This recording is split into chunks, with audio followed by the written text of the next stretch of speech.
வணக்கம் நண்பர்களே. SBI, HDFC, ICICI, PNB வாடிக்கையாளர்கள் கவனத்திற்கு.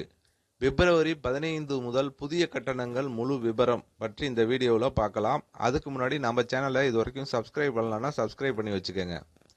இந்தியாவின் முன்னணி வங்கிகளான SBI, HDFC, ICICI மற்றும் PNB வங்கிகள் பிப்ரவரி 2026 முதல் சில முக்கிய சேவை மற்றும் கட்டண மாற்றங்களை கொண்டு வந்துள்ளன.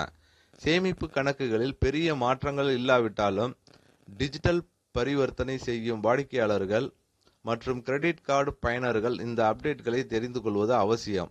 முதலில் பாரத ஸ்டேட் வங்கி குறித்து பார்க்கலாம். SBI வங்கி பிப்ரவரி 15, 2026 முதல் IMPS பண பரிமாற்ற கட்டணங்களை மாற்றியுள்ளது. ரூபாய் 25,000 வரை IMPS பரிவர்த்தனை செய்தால் எந்த கட்டணமும் இல்லை. ரூபாய் 25,001 முதல் 1 லட்சம் வரை ரூபாய் 2 ரூபாயிலும் பிளஸ் அதுக்கு GST செலுத்த வேண்டும். ரூபாய் 1 லட்சம் முதல் 2 லட்சம் வரை ரூபாய் 6 பிளஸ் GST செலுத்த வேண்டும். ரூபாய் 2 லட்சம் முதல் 5 லட்சம் வரை ரூபாய் 10 பிளஸ் GST கட்டணமாக வசூலிக்கப்படும் என தெரிவிக்கப்பட்டிருக்கு. வங்கி கிளைகளில் செய்யப்படும் IMPS பரிவர்த்தனைகளுக்கு பழைய கட்டண முறையே தொடரும். ATM பயன்பாடு மற்றும் மினிமம் பேலன்ஸ் விதிகளில் எந்த மாற்றமும் இல்லை.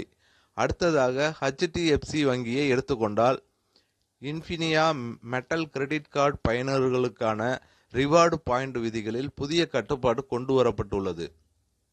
இனிமேல் ஒரு மாதத்திற்கு அதிகபட்சம் 5 முறை மட்டுமே ரிவார்டு பாயிண்ட்களை ரீடீம் செய்ய முடியும். இது வவுச்சர்கள் மற்றும் பரிசு பொருட்களுக்கும் பொருந்தும். சேமிப்பு கணக்கு மற்றும் நெஃப்ட் RTGS கட்டணங்களில் மாற்றம் இல்லை.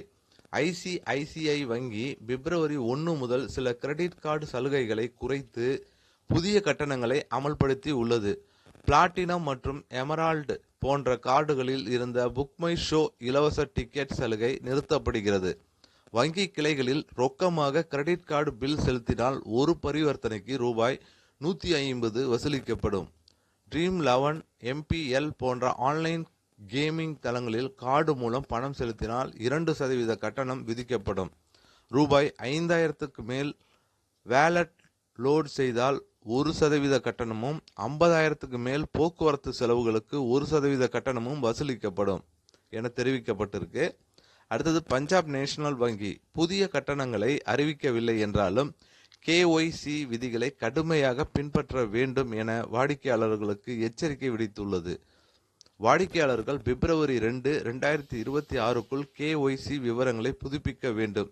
இல்லையெனில் கணக்கு முடக்கப்பட வாய்ப்பு உள்ளது. கடன் வட்டி விகிதங்கள் மற்றும் நெஃப்ட் RTGS IMPS கட்டணங்களில் எந்த மாற்றமும் இல்லை. இந்த மாற்றங்கள் அனைத்தும் வங்கிகளின் அதிகாரப்பூர்வ அறிவிப்புகளின் அடிப்படையில் வெளியிடப்பட்டவை என்பதால் விரிவான தகவல்களுக்கு உங்கள் வங்கியின் இணையதளத்தை சரிபார்ப்பது நல்லது என தெரிவிக்கப்பட்டிருக்கு.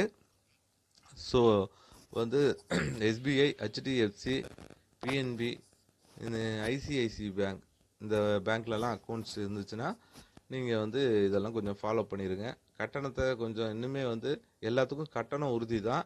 பட் அந்த கட்டணத்தை எப்படி சேவ் பண்ணலாம், இன்னுமே அடிக்கடி இது பண்ணாமல் அதுக்கு தகுந்தாப்புல கட்டணங்களில் சேவ் பண்ணுறதுக்கு வழி என்னவோ அதை பார்த்துக்கோங்க. ஸோ கண்டிப்பாக இந்த வீடியோ உங்களுக்கு பயனுள்ளதாக இருக்கும்னு நினைக்கிறேன். இந்த வீடியோ உங்களுக்கு பிடித்திருந்தால் லைக் பண்ணுங்கள், ஷேர் பண்ணுங்கள். மீண்டும் இது போன்று வேற ஒரு வீடியோவில் சந்திப்போம்.